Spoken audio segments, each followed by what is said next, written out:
জানাই আন্তরিক প্রীতি, শুভেচ্ছা এবং অভিনন্দন। কারণ সকলের প্রচেষ্টায় না হলে এত বড় একটা জিনিস আমরা করতে পারতাম না। সেই ষষ্ঠী থেকে আমরা অনুষ্ঠান চালিয়ে যাচ্ছি। আজ মহানবমীতে আমাদের বিচিত্রা অনুষ্ঠান চলবে।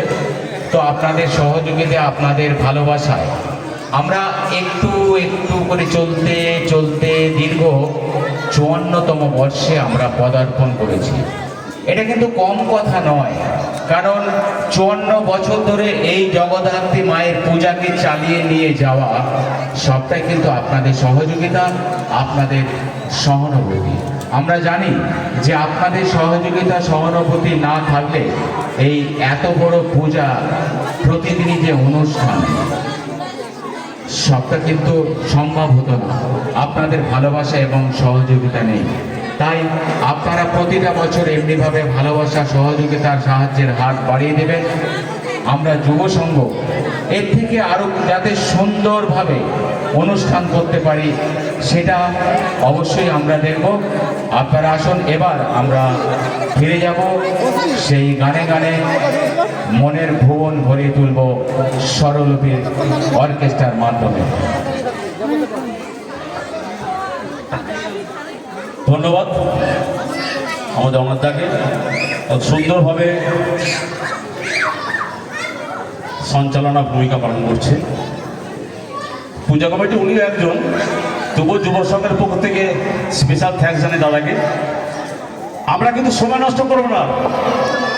আমার স্বরলিপি মিউজিক্যাল গ্রুপে যে সমস্ত কলাকুশলী শিল্পী এসেছে সকলকে আহ্বান করব মঞ্চে আসার জন্য।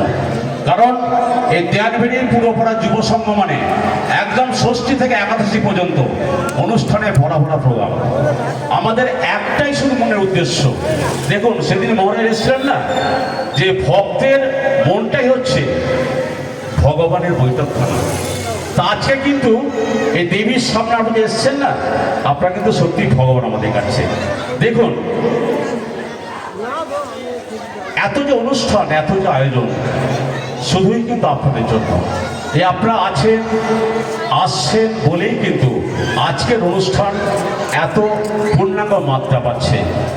তাই আপনারা শুধু এমনিভাবে সহযোগিতা করবেন। জগৎজননী জগদ্ধাত্রী দেবীর আজ মহানবমীর মহান তিথিতে আমরা এখন পৌঁছেছি, সুরে সুরে গানে গানে ভেসে যাব। আশা করছি যে সমস্ত শিল্পীরা এসেছেন, আবাল বৃদ্ধ বনিতা, আমি কথা দিচ্ছি, আবাল বৃদ্ধ বনিতা সকলের মন প্রাণ গানে গানে ভরে যাবে। কারণ দেখুন, এমন কোনো মানুষ নেই যার মনে গান নেই, আর এমন কোনো মানুষ নেই যার মনে প্রেম নেই। তো প্রেম, গান, সুর সব কিন্তু একে অপরের পরিপূরক।